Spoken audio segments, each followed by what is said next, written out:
Shalom, très chers téléspectateurs, pour être nombreux devant vos postes téléviseurs, de suivre votre émission que vous aimez bien, c'est qu'il y a dans la grâce. Merci d'être fidèle à votre chaîne préférée, ZTM TV.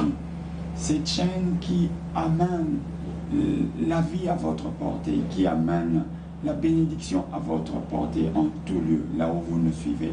Je vous assure que déjà ce matin, vous serez bénis.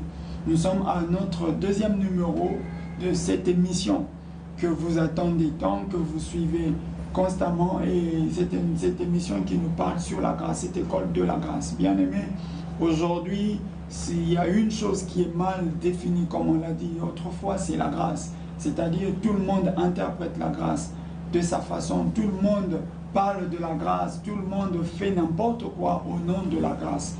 Nous voyons aujourd'hui des gens faire des choses abominables, sûrement à cause seulement pour dire que nous sommes au temps de la grâce. Tout le monde se justifie au nom de la grâce. C'est pourquoi, encore une fois de plus, nous allons parler, nous allons comprendre, nous allons discuter un peu sur la grâce. Qu'est-ce qu'est la grâce? Pourquoi la grâce? Que fait la grâce? Pourquoi nous sommes on dit que nous sommes dans ce temps de la grâce? Pourquoi la grâce? Pourquoi la grâce? Et nous sommes avec notre professeur, comme on peut dire dans cette école de la grâce, de cette émission, ce qu'il y a dans la grâce, notre professeur, le docteur Amos. Bonjour, docteur. Bonjour. Et nous voici encore pour un nouveau numéro avec vous. Et je sais que l'autre émission a déjà créé beaucoup de polémiques. Il y a eu beaucoup de questions où les gens se demandent, ils disent, mais qu'est-ce que le docteur fait? Il veut amener un nouveau évangile avec sa notion de la grâce, puisque les gens ne comprennent pas s'il faut se réveiller un matin dire merci à Dieu. C'est pas nouveau pour Dieu, et Dieu n'en a même pas besoin, si on peut comprendre. Mais là, le docteur veut nous enseigner à être reconnaissant à Dieu, on dirait. Non, en fait, ce n'est pas un problème de ne pas être reconnaissant vis-à-vis de Dieu. C'est en fait le fait de comprendre qu'est-ce que nous devons normalement faire. Parce que le concept a été expliqué. Vous voyez un peu, j'ai parlé sur le souffle de vie, que les gens ont l'habitude de dire que voilà, merci parce que Seigneur, tu m'as donné le souffle de vie. Et nous avons été tellement clairs sur ce point, parce que le souffle qui nous est donné, ce n'est pas pour nous. Dieu nous a donné le souffle pour une cause certaine. Donc, dire à Dieu merci pour le souffle, c'est ce qui permet aux gens de gérer ce souffle-là comme ils veulent. Parce que si on est conscient qu'on n'est pas propriétaire, on est gestionnaire, on est intendant, on doit demander au propriétaire comment est-ce que je vais gérer ces souffles. C'est pourquoi il y a tant de choses qui peuvent nous pousser à dire merci au Seigneur. Il y a tant de choses. Mais pour le souffle de vie, nous devons plutôt demander au Seigneur qu'est-ce qu'il attend de nous pour le souffle qu'il nous a donné. Ça serait plus responsable. Merci, ça serait plus responsable, mais il y a une personne qui a posé une question. Il a dit, est-ce que quand on se réveille le matin, on dit à Dieu merci de m'avoir réveillé le matin, est-ce que Dieu s'est fâché? Il dit, mais celui-là, qu'est-ce qu'il me dit? Est-ce que c'est comment c'est un péché? Dieu s'est fâché? Non, mais Dieu vous a fait confiance parce qu'il attend de vous aussi des choses en retour. Parce que lorsque notre temps est fini et que notre mission est à la fin, Dieu ne peut que nous retirer. Vous voyez un peu? Je prends l'exemple de quelqu'un comme Siméon. Siméon, même s'il y avait une épidémie en Israël, s'il sort sain et sauf, ou bien s'il est épargné de cette épidémie, il ne va pas dire à Dieu, Seigneur, merci, parce qu'il sait que la promesse dans sa vie, c'était qu'il ne peut pas mourir s'il n'a pas vu le Christ. Donc même s'il y a la guerre, même s'il y a l'épidémie, même s'il y a quoi que ce soit, mais ta vie, toi Siméon, dépend de la promesse que le Seigneur t'a faite. Donc c'est le Christ qui est en fait le point final de ton voyage ici sur terre. Donc même quand il se réveille, il se rend compte que le Christ n'est pas encore là, donc j'ai encore des jours ici sur terre. Alors, si quelqu'un dit le matin, Seigneur, merci parce que tu m'as réveillé, je ne dis pas totalement que c'est mauvais, mais je dis beaucoup plus que vous devez savoir que vous avez une mission que le Seigneur attend de vous. Voilà. Donc, c'est donné, le souffle de vie est donné parce que Dieu attend de vous quelque chose. Ouais. Donc, bien aimé dans le Seigneur, vous savez déjà, c'est que nous aimons avec notre émission et que des fois, il y a des explications qui nous poussent encore à revoir notre notre manière de servir, de marcher avec Dieu. Ouais. Et docteur, je sais que ce que vous êtes en train de dire va amener une révolution. Mais aussi ça peut amener beaucoup de contradictions. Mais qu'est-ce qui fait que dans nos églises, de fois, la grâce est mal définie? Alors que ces derniers temps, nous avons toute une panoplie de docteurs, des apôtres, des pasteurs. Mais qu'est-ce qui fait que la grâce est mal expliquée? C'est tout simplement parce qu'on est resté superficiel sur des choses qu'on devait normalement être profond. Oui. Vous comprenez? Quand on dit la grâce est une faveur imméritée, je ne suis pas en train de contredire cette définition, mais je vois un peu les différentes facettes que prend la grâce. Parce que vous avez la grâce comme un temps, une période de temps, vous avez la grâce comme un style de vie, vous avez la grâce comme une personne, donc je parle de la grâce personnifiée. Nous ne pouvons pas définir tout ça en une seule phrase ou encore un seul concept. Donc, il est mieux que nous puissions regarder dans la Bible, savoir un peu quelles sont les différentes définitions que prend la grâce de Dieu. Voilà. Donc, bien aimé, c'est pourquoi nous avons une première question, docteur. Oui, puisqu'il y a plusieurs définitions. On veut aller à un verset de la Bible. Un jour, il y avait une jeune fille qui reçoit la visite d'un ange qui lui dit « Marie, tu as trouvé grâce aux yeux de l'Éternel ».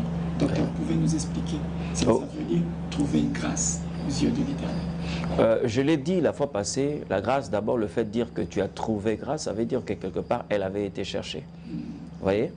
Marie a trouvé grâce aux yeux de l'Éternel. Tout simplement parce que nous connaissons la suite. Elle devait devenir enceinte, un enfant qu'elle ne devait pas avoir avec le contact naturel avec un homme. Mais c'est le Saint-Esprit qui amène Jésus dans le ventre de Marie. Mais quand l'ange dit à Marie, tu as trouvé grâce, c'est là encore le problème. L'Église doit se poser la question, que représente Marie? Parce que c'est vrai qu'elle n'est pas une déesse que nous devons commencer à prier.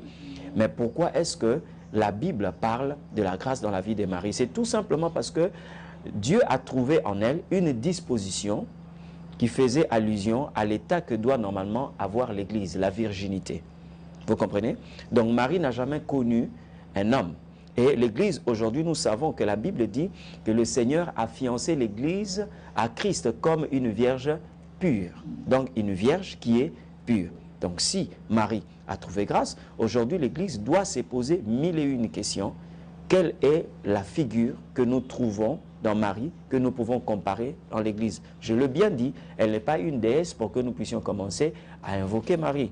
Mais elle peut représenter des valeurs qu'aujourd'hui nous pouvons calquer sur l'Église pour comprendre en fait ce que l'Église doit vivre par rapport à la grâce de Dieu. Et si on peut compléter ce verset, docteur, on dit, tu as trouvé grâce parmi tant d'autres. Parmi toutes les femmes. Ouais. Ça veut dire qu'une personne qui a un don de guérison peut dire, Seigneur, merci parce que tu m'as donné un don de guérison. Bon. Parmi plusieurs. Moi, je crois que c'est une responsabilité, comme je l'ai dit. Parce que si je me dis, merci Seigneur parce que tu m'as donné le don de guérison, je me compare à qui? À celui qui a reçu le don de vision ou à celui qui a reçu le don d'interprétation de langue? Alors, celui qui a reçu le don d'interprétation de langue, comment est-ce qu'il va se considérer par rapport à moi? Parce que ça, c'est déjà un sentiment de supériorité qui est en train de me comparer à cette personne. Moi, je crois que si je reçois un don, le Seigneur attend de moi quelque chose. Ce que je veux faire, c'est poser des actes par rapport à la mission que j'ai reçue du Seigneur.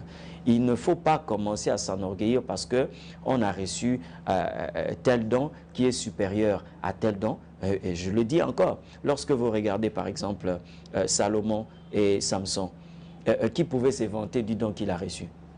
Par exemple, vous allez dire que non, non, non, moi je préfère être Samson, moi je préfère être Salomon. Non, parce que si vous êtes Salomon, à l'époque de Samson, vous allez échouer. Parce que la mission qu'avait Salomon, ce n'était pas de combattre physiquement les Philistins. Non, Dieu lui a donné l'intelligence, la sagesse, pour qu'il puisse accomplir la mission qu'il avait. Mais au temps de Samson, Dieu avait besoin de la force physique. Vous voyez? Il avait besoin de la force physique. Donc nous ne pouvons pas comparer Salomon et Samson parce que chacun était important dans sa période. Okay. Donc on a compris que, bien aimé, ça ne sert à rien si tu as un don de dire j'ai béni le Seigneur parce qu'il m'a fait archevêque, je bénis le Seigneur parce qu'il m'a fait un homme de miracle. ce n'est qu'une mission, ce n'est qu'un travail. Puisque ce n'est qu'un travail, aujourd'hui, pasteur, vraiment nous allons vous donner le temps. Il y a eu une question, on parle de la grâce. Est-ce que vous pouvez nous expliquer un peu les caractéristiques de la grâce? Oui, en fait, pourquoi nous devons partir de cette question sur les caractéristiques de la grâce? Il ne s'agit pas seulement de dire que moi j'ai reçu la grâce. Mais il y a aussi des gens qui parlent de la grâce, mais sans pour autant connaître réellement ce que c'est la grâce. On accepte tout au nom de la grâce. C'est pourquoi il est important que nous puissions chercher à connaître les caractéristiques de la grâce. Je viens sur un point. Regardez les deux femmes qui se sont présentées devant Salomon, des prostituées. Le problème n'est pas seulement d'avoir un enfant. Vous voyez? Parce que l'une avait un enfant et l'autre aussi avait un enfant. Mais sauf que l'état de ces enfants-là était tout à fait différent. L'autre était en vie et l'un était mort. Et quand on dit que non, j'ai reçu la grâce, vous devez regarder la nature de cette grâce, si elle est en train de se rapprocher de Dieu ou encore c'est une grâce qui n'est pas réellement une grâce. Pourquoi je dis ça? Parce que nous avons un ennemi potentiel qui peut nous faire savoir que nous avons reçu grâce aussi longtemps qu'il nous a donné une grâce qui n'est pas celle qui vient de Dieu. Vous voyez, cette femme qui a un enfant à ses côtés, l'autre aussi a un enfant à ses côtés. Mais le problème c'est quoi? C'est que celle qui a reçu un enfant mort, vous allez avoir des mamelles qui dérangent, des mamelles qui vous donnent énormément de souffrance, tout simplement parce que l'enfant n'est pas capable de téter. Vous voyez? Mais vous avez un enfant. Et l'autre qui a un enfant qui vit, là, elle est en train d'être apaisée parce que quand il y a une grande quantité de lait maternel, elle peut déverser ça dans l'estomac de son bébé. Alors, la douleur que la femme est en train de ressentir parce qu'elle a un enfant mort qui ne peut pas apaiser ses douleurs, c'est aujourd'hui le problème de l'Église. Certaines personnes de l'Église, bien sûr, qui se disent que nous avons reçu la grâce, mais il y a une douleur qui montre que la grâce que nous avons reçue n'est pas une grâce vivante. Parce qu'elle est incapable de nous apaiser les douleurs que nous sommes en train de ressentir, comme une femme qui a une poitrine pleine, qui ne peut pas vider le lait maternel, tout simplement parce que l'enfant qui est entre ses mains, c'est un enfant qui est mort. Alors, je peux partir d'un texte de la Bible pour savoir un peu quelles sont les caractéristiques de la grâce. Regardez quand le Seigneur Dieu dit à Noé, « Tu as trouvé grâce à mes yeux ».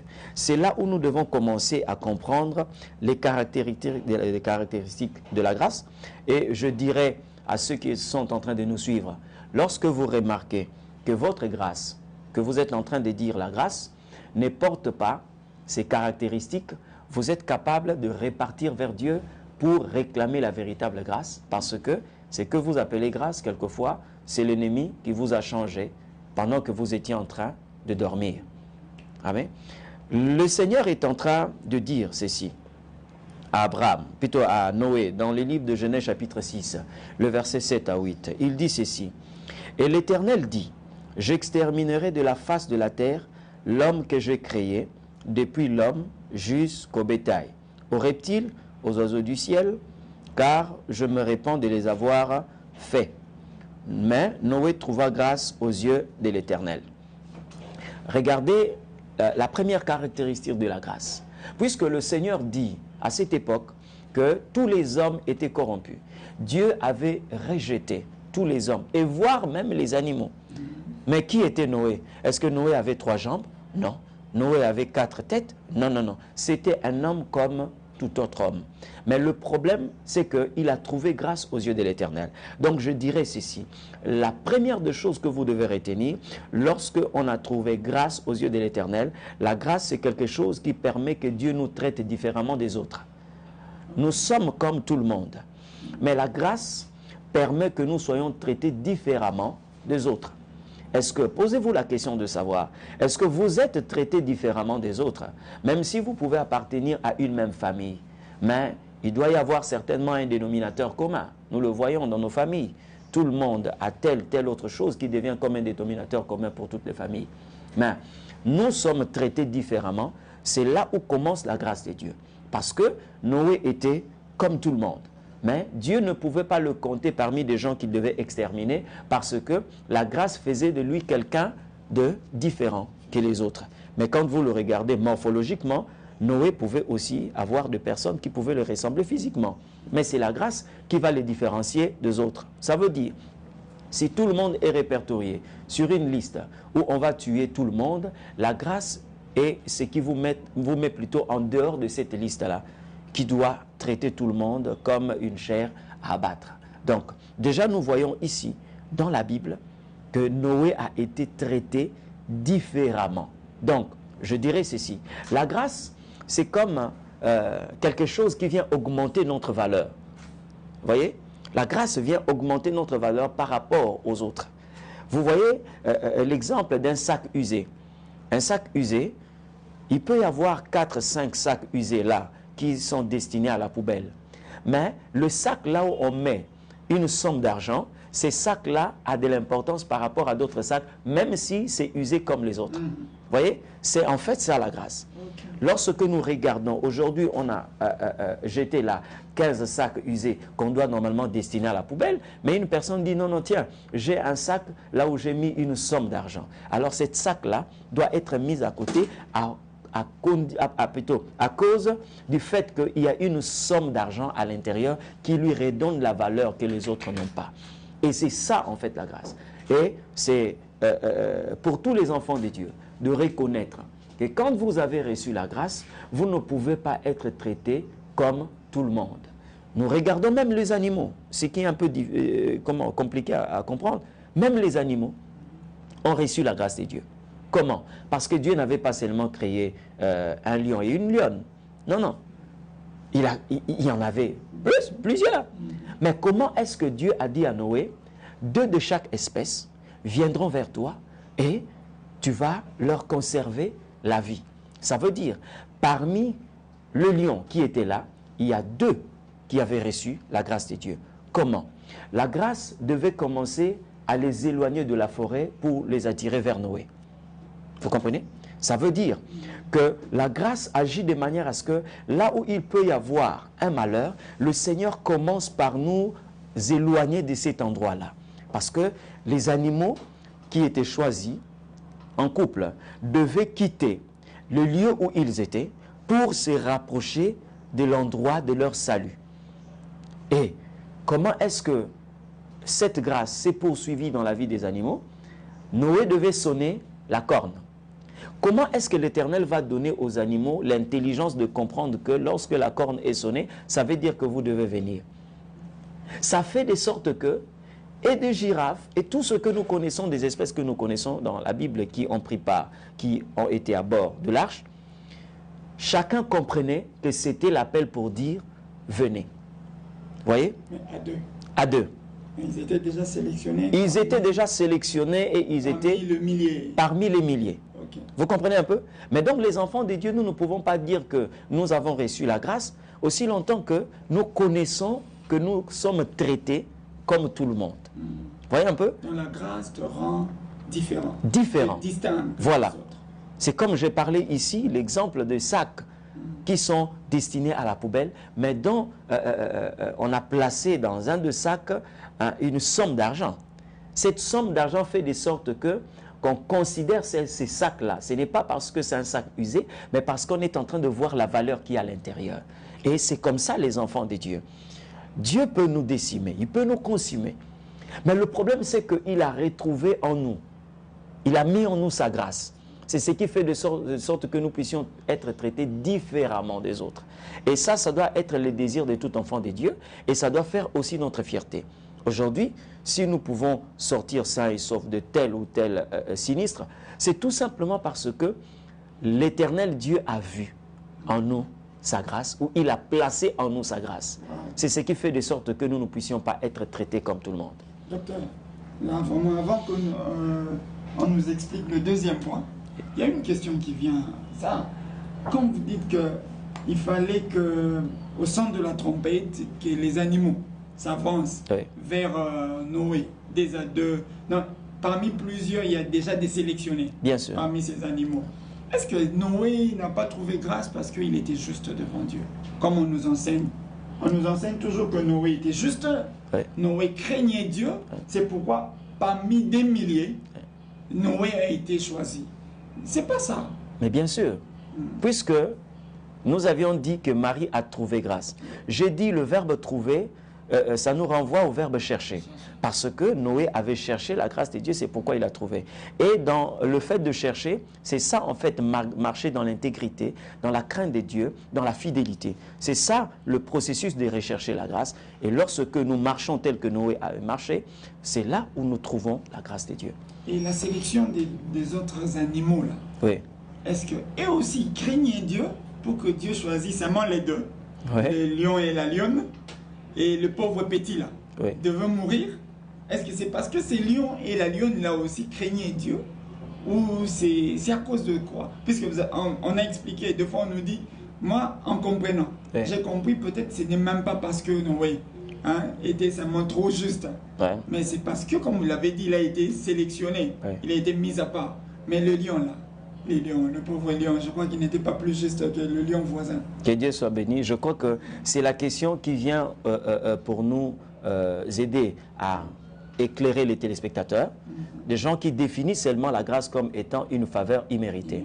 Parce que nous avons dit ici, nous ne pouvons pas donner à la grâce une seule définition aussi longtemps que la grâce prend plusieurs formes. Vous voyez, avec Marie, on a dit que Marie a trouvé grâce. Mais dans la Bible, il est écrit que je t'ai fait grâce. Dans d'autres personnes, le Seigneur dit, je t'ai fait grâce. D'accord? Donc, quand on dit déjà faire grâce à une personne et trouver grâce, deux choses tout à fait différentes. Si Noé avait trouvé grâce aux yeux de l'Éternel, mais Dieu a fait grâce aux animaux. Vous voyez? Mais n'oubliez pas que même les animaux que vous voyez, quelquefois, ils peuvent obéir à Dieu plus qu'aux hommes. Oui, parce que le Seigneur est en train de dire dans les livres d'Ésaïe, la chèvre connaît son maître, mais Israël a oublié son créateur. Donc il est en train de faire allusion aux animaux qui doivent entendre le son de l'Éternel Dieu. Imaginez-vous, les hommes ont pu désobéir à Dieu à Babylone. D'accord? Ils connaissaient que Daniel était quelqu'un qui craignait Dieu. Il marchait selon la voie du Seigneur. Mais les hommes ont préféré garder leur divinité. Là, à Babylone, les hommes ont préféré fomenter un coup contre Daniel. Mais quand on a pris Daniel, on l'a mis dans la fosse aux lions. Qu'est-ce qui s'est passé? Puisque les animaux qui étaient là, les lions qui étaient là, savaient que Daniel était un serviteur de Dieu. Pourquoi on ne l'a pas dévoré? C'est tout simplement parce que les lions craignent aussi l'Éternel Dieu. Wow. Oui, ils respectent Dieu. Ça, c'est formidable. Et pasteur, si on pouvait avancer pour avoir le deuxième caractéristique, après la grâce fait que nous soyons traités différemment. Oui. Le deuxième, si on peut... Le Seigneur est en train de dire ici, pourquoi est-ce que nous devons parler de ces choses? Je prends un exemple. Vous voyez, aujourd'hui, nous parlons du temps de la grâce, qui est tout à fait différent des temps qui nous ont précédés. Parce que dans la Bible, nous voyons trois dispensations, la loi, le prophète et la grâce. Aujourd'hui, embrasser la grâce, comme Pierre, c'est une grosse erreur. Pourquoi? Parce que la Bible dit dans le livre de Matthieu, aussi de Luc, que sur le mont Hermon, au cours de la transfiguration, il y a eu trois personnes. Il y a eu Jésus, il y a eu Élie et il y a eu Moïse. Or, ces trois personnes-là représentaient les trois dispensations dont on vient d'évoquer ici. Moïse représentait la loi, Élie représentait les prophètes et Jésus représentait la grâce. N'oubliez pas que la Bible dit Dieu a envoyé la loi, mais la grâce est venue. Vous voyez, la manifestation de la grâce est tout à fait différente de la manifestation de la loi et des prophètes. Mais un chrétien comme Pierre va dire, construisons trois tentes. Une pour Moïse, une pour Élie et une pour Jésus. C'est ces styles de chrétiens qui veulent vivre ces moments avec la loi, les prophètes et la grâce. Ça veut dire qu'il y a une confusion. Aussi longtemps, ils veulent embrasser tout au même moment. Ils veulent vivre ce que les gens de la loi ont vécu, ce que le temps du prophète. Mais que nous sert le temps de la grâce? Ce que nous appelons le temps de la grâce. Alors heureusement que le Seigneur ne pouvait pas se plier aux demandes de Pierre. La Bible dit que Élie et Moïse disparurent. Voyez, Jésus est resté seul. Et quand il est resté seul, c'est pour dire que vous n'êtes pas en train de vivre l'époque de la loi, des prophètes mais vous êtes en train de vivre le temps de la grâce. C'est là où maintenant les chrétiens doivent se poser la question, qu'est-ce qui est différent par rapport au temps de la loi, les prophètes, et au temps de la grâce? J'aimerais vous dire une chose. La loi, comme on l'a dit, c'est la loi. Au temps de prophètes, il y a eu aussi de principes. Mais la loi, premier critère de la grâce, c'est en fait dépasser les limites de la loi. Voyez? Pourquoi je dis ça? Regardez. Toutes les femmes, en commençant par Ève jusqu'à la mère de Marie, ont obéi à une seule loi pour avoir des enfants. Ça veut dire être avec un homme. Mais Marie est la seule femme à sortir du cadre de la loi que précédaient en fait tous ses aïeux, ses mères, ses grands-mères et tout ce que vous connaissez. Elles ont obéi à un seul principe. Mais Marie est la première femme à avoir un enfant sans pour autant être avec un homme. C'est pour dire quoi? Les seigneurs voulaient nous faire savoir que nous sommes arrivés au temps où l'Éternel Dieu, par sa grâce, il veut même dépasser certaines lois. Vous voyez, dans la Bible, il est écrit, il est réservé aux hommes de mourir qu'une seule fois. Mais vous regardez quelqu'un comme Lazare, est mort 2 fois. D'accord? Le fils de la veuve de Naïn est mort 2 fois. La fille de Jairus est morte 2 fois. Vous voyez un peu? Donc, nous sommes arrivés au temps où nous devons comprendre la grâce. Parce que vouloir vivre au temps de la grâce, comme Abraham a vécu, n'est pas comprendre la manière dont Dieu est en train d'évoluer. Vous voyez? Vouloir vivre au temps de la grâce, comme Élie a vécu, en tout cas, n'est pas comprendre la grâce. Et nous sommes en train de dire aux enfants de Dieu, en tout cas, ce qui est écrit dans la Bible nous sert d'exemple et d'enseignement, mais nous devons connaître à fond la grâce. J'aimerais encore vous donner un autre point. Le Seigneur a dit, vous avez entendu parler qu'il était écrit, tu aimeras ton prochain, dans le sens que tu aimeras ton ami et tu haïras ton ennemi. Mais il dit, moi, je vous dis au contraire. Il parlait de quoi? Ça veut dire que nous vivons 2 périodes tout à fait différentes dans ces versets-là. Il dit, vous avez entendu. Il vous a été dit. Qui avait parlé? C'était au temps de la loi. Mais lui dit, moi, je vous dis au contraire. Ça veut dire ce qu'il dit est le contraire de ce qui nous a été dit. Or, cela nous a été dit où? Dans la loi.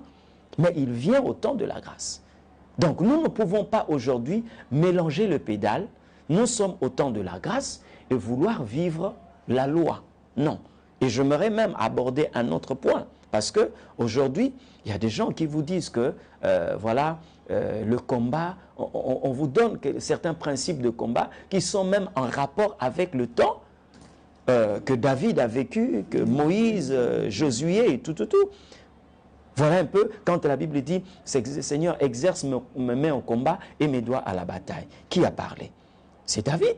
C'était au temps que nous sommes en train de découvrir dans la Bible. Mais aujourd'hui, est-ce que je peux aussi m'accrocher à ces passages qui dit « Exerce mes mains au combat et mes doigts à la bataille » Où est parti le verset qui dit « Vous êtes plus que vainqueurs » Où est parti ces versets? Nous sommes dans un temps où nous vivons le combat spirituel. Oui. Le combat spirituel, c'est constamment. Ouais. Et je peux exercer mes mains au combat, et comme tout le monde veut réciter, mes mains au combat, mes doigts à la bataille et tout ça, parce que je vis constamment le combat spirituel. D'accord, mais aujourd'hui, quelle est la place du combat dans notre vie? C'est vrai que nous allons combattre, mais l'essence du combat, c'est quoi? Parce que dans le combat, il n'y a que 3 positions que vous devez normalement retenir. Il y a un vainqueur, il y a un vaincu et il y a un plus que vainqueur. N'est-ce pas? Le diable occupe la place de celui qui est vaincu. Jésus est le vainqueur et par sa grâce, il a fait de nous des plus que vainqueurs. Dites-moi un peu, nous allons repartir sur le champ de bataille pour recommencer un combat qui avait été déjà vaincu? Non. Alors le véritable combat, c'est au niveau de la connaissance. C'est lui qui rappelle au diable qu'il a été vaincu. Je vous assure qu'il y a quelque chose que le diable ne peut pas faire, c'est de refuser les résultats qu'il avait connus à Golgotha. Oui. Mais à chaque fois, il rôde comme un lion. Oui. Auprès de nous, il rugit. Que le Seigneur soit béni. Encore ces versets-là est en train de nous éclairer. Parce que quand on dit qu'il rôde comme un lion, c'est un adverbe de comparaison, c'est qu'il n'est pas un lion. Donc il n'est pas, mais il est là quand même. Il est là. Toujours à nous menacer, Oui. à nous combattre. Le problème, c'est quoi? Il est désarmé lorsque vous reconnaissez sa véritable nature. Parce que quand on dit « il rôde comme un lion », ça veut dire qu'il a une autre nature, mais il veut nous donner l'impression d'être un lion. Il est désarmé lorsque vous vous rendez compte que le diable n'est qu'une souris qui a porté un mégaphone pour donner la voix d'un lion. C'est vrai. Oh, effectivement. Ah, bien aimé dans les seigneurs, ça devient intéressant, mais petit à petit, on s'approche vraiment agité pour cette première partie, avant de clôturer avec le pasteur. Moi, je veux dire, puisque vous avez déjà introduit ces sujets, Oui. docteur, dites-nous un peu, quelques signes de la loi qu'on retrouve dans nos églises aujourd'hui, dans ce temps de la grâce. Il y en a plusieurs. Quelques signes. Plusieurs. Écoutez, je ne veux pas ici aller à l'encontre de certaines croyances. Je suis en train de parler sur la Bible. Est-ce que vous trouvez ça normal que quelqu'un qui est libéré, affranchi, il a reçu Jésus-Christ comme Seigneur et Sauveur, d'accord? Et que vous puissiez dire à cette personne-là, elle a des liens? Il ne peut pas avoir de lien. Mais comment? La Bible dit ceci, si le Fils vous affranchit, vous êtes réellement libre. On a dit, vous êtes réellement libre. Il y a des personnes qui sont libérées par le Christ, mais qui sont enchaînées dans leur tête. Ça veut dire que des chaînes qu'ils croient avoir, ce sont des chaînes imaginaires. Et le diable travaille, il bénéficie de notre ignorance. Vous comprenez un peu? Parce qu'il suffit seulement que vous puissiez croire que vous êtes liés, ces liens-là vont se manifester. Vous comprenez? Pourquoi est-ce que la Bible dit il n'y a plus de condamnation pour ceux qui sont en Jésus? Mais nous voyons dans nos églises, même des personnes qui acceptent et qui sont condamnées, aussi longtemps que l'œuvre de la croix nous donne cette liberté. Vous voyez? Donc il y a plusieurs, je dis bien, il y a plusieurs signes. Si vous voulez qu'on consacre toute une émission pour que nous puissions parler de ça, et les gens vont se rendre compte que réellement, il y a encore le trace de la loi dans nos églises. Aujourd'hui, il y a de personnes pour que ces gens-là puissent bénéficier même de quelque chose, ils doivent accepter de transpirer à fond. Vous comprenez? Et on répète cette phrase-là qui dit que tu mangeras à la sueur de ton front. Mais c'est biblique. Je dis bien, ça a été dit où? C'était dans l'Ancien Testament. Comment est-ce que l'Éternel Dieu pouvait permettre que dans la Bible qu'on puisse insérer cette tranche où Jésus-Christ a transpiré à Golgotha, plutôt à Gethsemane? Pourquoi on pouvait écrire ça? Mais je vois, c'est comme si ça n'a pas vraiment d'impact dans notre vie. Parce qu'il est le dernier Adam. N'est-ce pas? Le premier Adam, Dieu lui a dit, tu mangeras à la sueur de ton front. Pourquoi est-ce qu'on a laissé plusieurs séquences, la manière dont Jésus marchait? Pourquoi on n'a pas dit que là où il avait mis le pied? Pourquoi on n'a pas dit que qu'est-ce que Jésus pensait? Mais le Seigneur a permis que l'on puisse nous parler de cette transpiration dans le jardin de Gethsemane. Tout simplement parce que le second Adam, normalement, devait nous transmettre un message pour dire, dans la grâce, Jésus a dit, tu mangeras à la sueur de mon front. N'est-ce pas? Parce que là, à la croix, il va dire, tout est accompli. Pourquoi est-ce que nous voulons aller vers le Père en passant par le Christ? Pourquoi? Nous ne pouvons pas commencer à répéter des choses qui avaient trait avec la loi dans la grâce. Sinon, Jésus n'a rien fait dans la vie de plusieurs personnes. Waouh! Bien-aimé dans le Seigneur, cette émission vraiment devient une émission intéressante parce qu'on comprend déjà de grandes choses. Donc, je sais que le pasteur veut nous dire que des fois, on fait des efforts qu'il ne fallait pas faire. Bien sûr. Des fois, on fait des prières qu'il ne fallait pas faire. Il ne fallait pas faire. Je vous prends un autre exemple pour... Bien qu'on est déjà à la fin, on finit avec l'exemple là. Ah, que Dieu soit béni. Et regardez un peu, très souvent, c'est pas mauvais, nous allons en retraite, moi aussi je vais en retraite à plusieurs reprises. Mais est-ce que vous voyez ces bergers-là qui étaient en train de paître leurs troupeaux? Ils n'étaient pas en prière, ils n'étaient pas, je ne sais pas, en jeûne. Mais la Bible dit, le Seigneur, l'ange du Seigneur leur apparut. Voyez un peu? Il y a même des personnes qui vont quelquefois dans des montagnes, à Manguenguengue, un peu partout. mais quelquefois qui reviennent sans pour autant entendre une voix.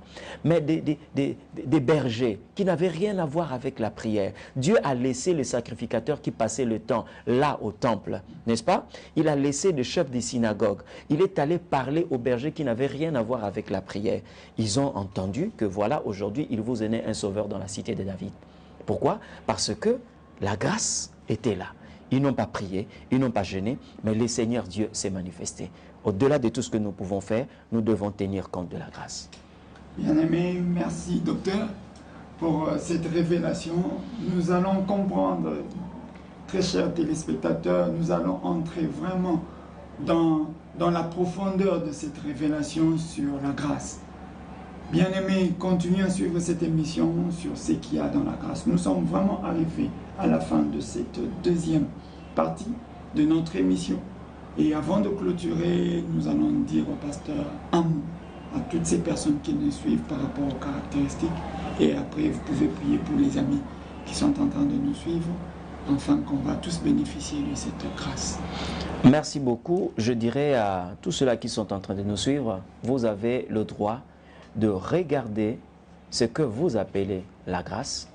Lorsque vous vous rendez compte qu'elle n'approche pas les réalités ou des vérités bibliques, vous avez ce droit d'aller auprès de notre Seigneur pour revendiquer la véritable grâce. J'ai parlé de ces deux femmes qui avaient reçu des enfants, mais l'une s'était rendue compte que son enfant était mort.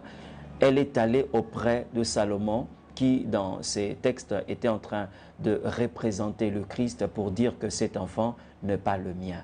Moi, je crois que vous qui nous suivez, vous devez regarder ce que vous êtes en train d'appeler grâce. Quelquefois, elle est une fausse grâce que l'ennemi vous a donnée pour vous distraire et vous éloigner de la véritable grâce de Dieu. Je suis en train de prier pour ceux-là qui sont en train de nous suivre. Seigneur de gloire, je recommande ces personnes entre tes saintes et bonnes mains. Je recommande ces familles entre tes saintes et bonnes mains. Dieu Tout-Puissant, tu as dit dans ta parole que dans les derniers temps, le monde sera rempli de la connaissance de Dieu. Ce que nous sommes en train de vivre, Seigneur Dieu, ce n'est qu'une faveur que toi tu nous as accordée, une grâce qui s'est manifestée.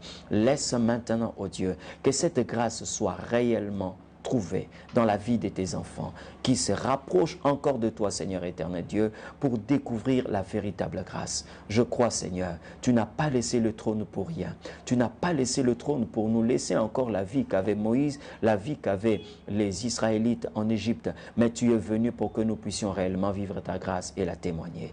Je bénis, Seigneur notre Dieu, ton peuple. Je bénis cette chaîne de télévision. Je bénis tout ouvrier qui rend ministère en cet endroit. Laisse que cette grâce continue à se manifester dans le nom puissant de Jésus-Christ. Ainsi nous avions prié. Amen. Amen. Merci. On dit Amen à cette prière, bien-aimés dans les Seigneurs. Restez toujours fidèles à cette émission, ce qu'il y a dans la grâce. On nous révèle de grandes choses, on nous parle et nous vous remercions de rester aussi fidèles sur ZM TV. Et soyez toujours nombreux à suivre tous nos programmes, à suivre cette chaîne qui va vous bénir. N'oubliez pas notre rendez-vous de chaque vendredi. Et soyez nombreux à nous suivre. Et n'oubliez pas, ne ratez pas notre rediffusion. Je sais que, docteur, prochainement, il y aura beaucoup de questions. Amen. Parce que vous avez entamé de points sensibles. Vous allez nous écrire sur nos contacts qui sont au bas de l'écran, sur nos numéros. Envoyez vos textos, vos questions et je sais que l'homme de Dieu va nous répondre. Le Saint-Esprit nous fera grâce. Vraiment. Merci docteur et bien-aimés, à la prochaine, que Dieu vous bénisse.